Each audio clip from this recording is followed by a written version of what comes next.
Shalom Bapak Ibu sekalian, ketemu lagi di program Rema Tuhan pada pagi hari ini. Nah, ketika saya lagi perjalanan, tiba-tiba saya mendapatkan satu pesan hari ini tentang Mazmur 23. Mungkin ayat ini adalah ayat yang paling sering kita dengar, sering kita nyanyikan dalam kehidupan kita. Nah, Bapak Ibu sekalian, Mazmur 23 kalau saudara perhatikan bahwa Tuhan adalah gembalaku, takkan kekurangan aku. Ketika saudara baca Mazmur 23, maka yang saya yakini dan saya percayai adalah bahwa pemeliharaan Tuhan itu terjadi dalam kehidupan kita. Saudara perhatikan di sana bahwa ayat per ayat itu membuktikan bagaimana Tuhan memelihara hidup kita. Jadi kita ini memang menjadi dombanya Allah. Itu adalah kita jadi seorang pribadi yang tidak perlu lagi khawatir akan penghidupan kita. Nah, seringkali kita masih melihat kondisi kita masih melihat keadaan kita, tapi kita ini sebetulnya lupa bahwa kita ini dombanya Allah. Ya toh, apapun yang terjadi dalam hidup kita itu tidak akan pernah terjadi tanpa perkenanan Tuhan. Nah, di zaman dahulu yang namanya gembala itu merupakan orang yang berjaga-jaga di depan pintu kandang domba kita.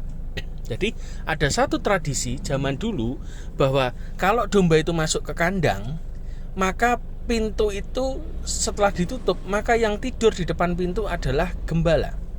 Kenapa?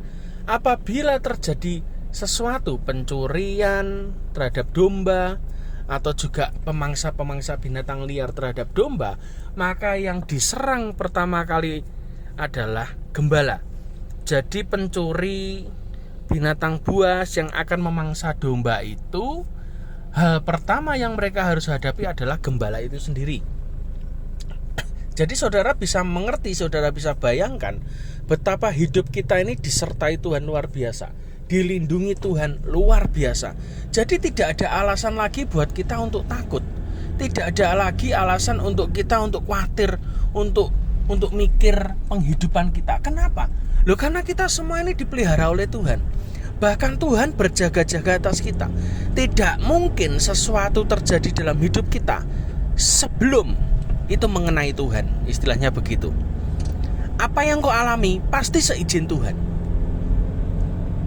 Oke? Setiap masalah yang Anda hadapi pasti itu sudah melewati Tuhan sendiri. Karena Tuhan itu berjaga-jaga atas pintu kandang hidup kita. Amin. Jadi kalau ada serangan masuk pun dalam hidup kita ada masalah, jangan khawatir.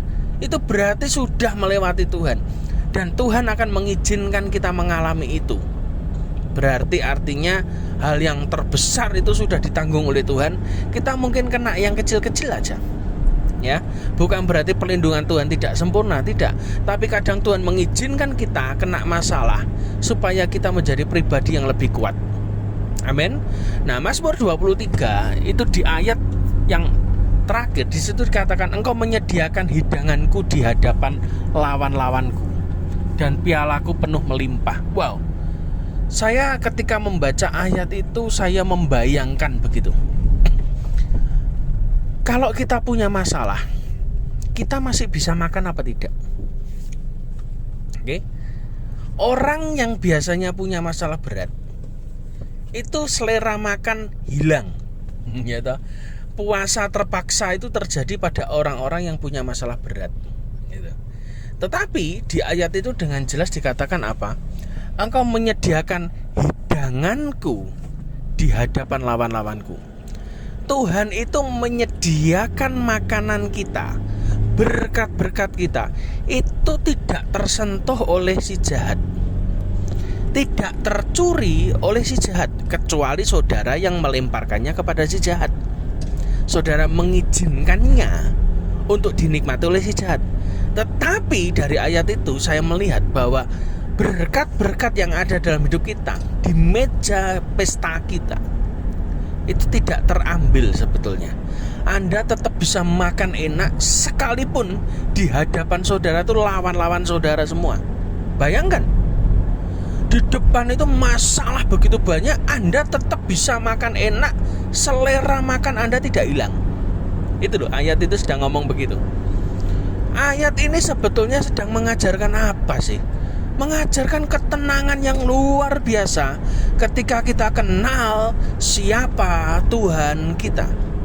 Kita diajar untuk mengenal siapa gembala kita. Kita diajar untuk mengenal siapa penjaga hidup kita, yaitu penjaga kita adalah penjaga Israel yang tidak pernah tertidur. Dia selalu berjaga-jaga dalam hidup kita. Dia selalu menyediakan apa yang kita butuhkan. Tidak pernah terlambat. Katakan tidak pernah terlambat. Jadi pertolongan Tuhan itu tepat. Kelihatannya aja terlambat, tapi sebetulnya kalau kita belajar tentang di alam spirit, Anda akan belajar satu hal. Ada namanya momentum dan waktu kairos Tuhan. Hari ini mungkin masalahmu mepet, besok harus bayar tagihan. Tetapi kalau itu belum kairosnya Tuhan, ya pasti akan lewat memang. Tapi percayalah yang saya alami, ketika lewat selalu ada duit. Kita bisa bayar.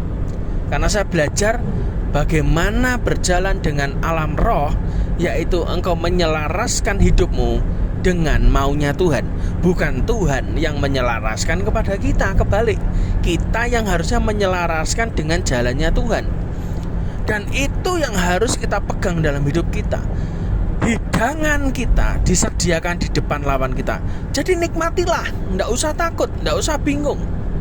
Orang yang bisa makan dengan sangat nikmat di depan lawan-lawannya adalah orang yang betul-betul punya ketenangan bersama dengan Tuhan dalam hadirat Tuhan.